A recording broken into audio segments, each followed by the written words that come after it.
The Men's Soccer World Championship ended in Qatar on deck 18 with one of the most thrilling finals in the league's 92-year history. It was a night of heart-stopping drama that went into overtime, and then some, ultimately ending with the coronation of Argentina as world champions. For Qatar, a gas-rich Gulf nation with big ambitions and little in the way of a soccer tradition, it was a star-studded coming-out party, marking its entry on the world stage by showing off its political and sporting event prowess. Qatar spent some $220 billion over 12 years getting ready to host the championships, shelling out $6.5 billion to build 7 of the most technologically advanced stadiums in the world, and to renovate another. An untold number of migrant laborers imported to do the work died in the process. But as the athletes pack up their trophies, and the last of the fans trickle home, what happens to the stadiums now that the party is over? Welcome to this luxury channel. Watch the full video to learn more about what will happen to Qatar Stadium now. Giant sporting events are often memorialized by the white elephants they leave behind. Massive stadiums that cost hundreds of millions in construction, require millions more in annual maintenance, and are rarely, if ever, used again to their full capacity. Cape Town's 2010 World Cup Stadium has become a cherished local landmark,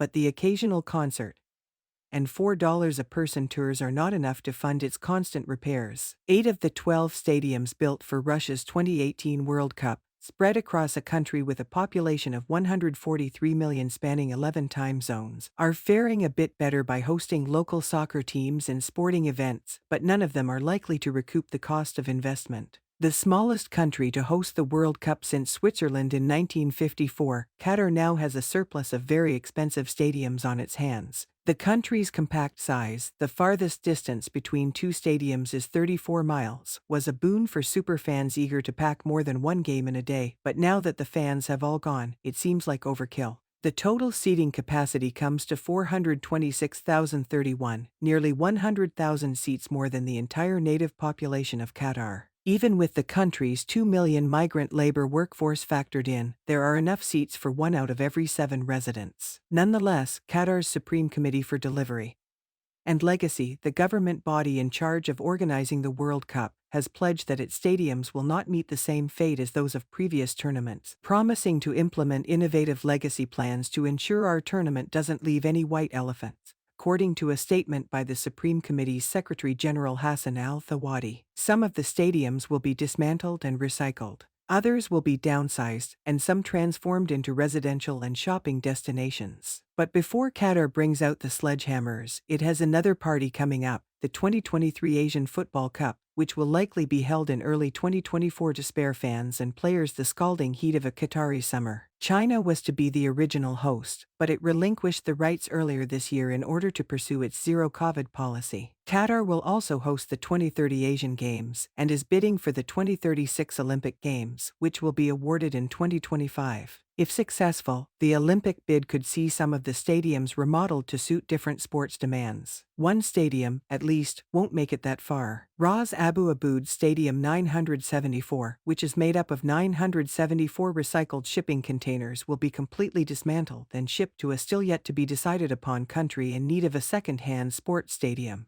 The world's first fully demountable covered football stadium, 974, could provide a template for low-impact sports arenas, doing away with white elephant syndrome entirely. The surrounding area will be converted into a waterfront business district. The rest of the stadiums will have their capacities reduced by up to a half. Those excess seats, some 170,000 in total, will be donated to underdeveloped countries in need of sporting infrastructure, according to a statement by Ali Desari, the Supreme Committee's Director of Installations. Allow the culture of soccer to be promoted and to a greater extent the love of sport throughout the world. The organizers are also hoping that the World Cup will spark a bit more soccer culture in Qatar as well. Qatar owns the Paris Saint-Germain Soccer Club, where the finals rivals, Lionel Messi and Kylian Mbappé, play when they aren't on their national teams. But enthusiasm for the domestic Qatar Stars League is less pronounced, drawing crowds that rarely exceed 1,500. Nonetheless, local football clubs Al Rayyan and Al Wakra will move into the Ahmed bin Ali Stadium, where the USA faced off against Wales on Nov.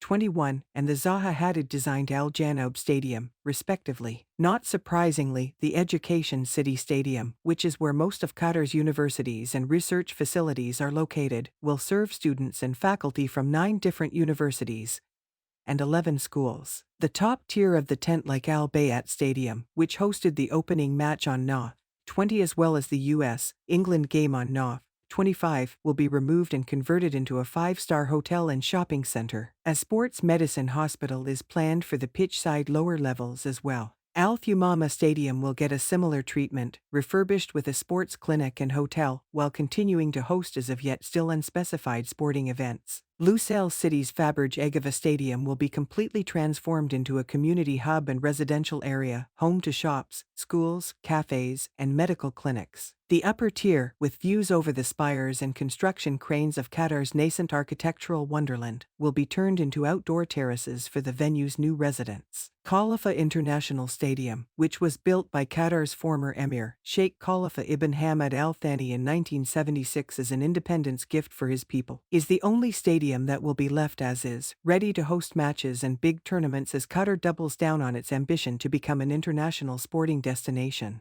If it does, that $6.5 billion stadium spending spree would have been well spent. If not, well, Qatar will join several other well-intentioned members of the International White Elephant Club. Don't forget to subscribe to this channel, like and share this video and leave a comment below if you have any questions. Thank you for watching, and I'll see you at the next one.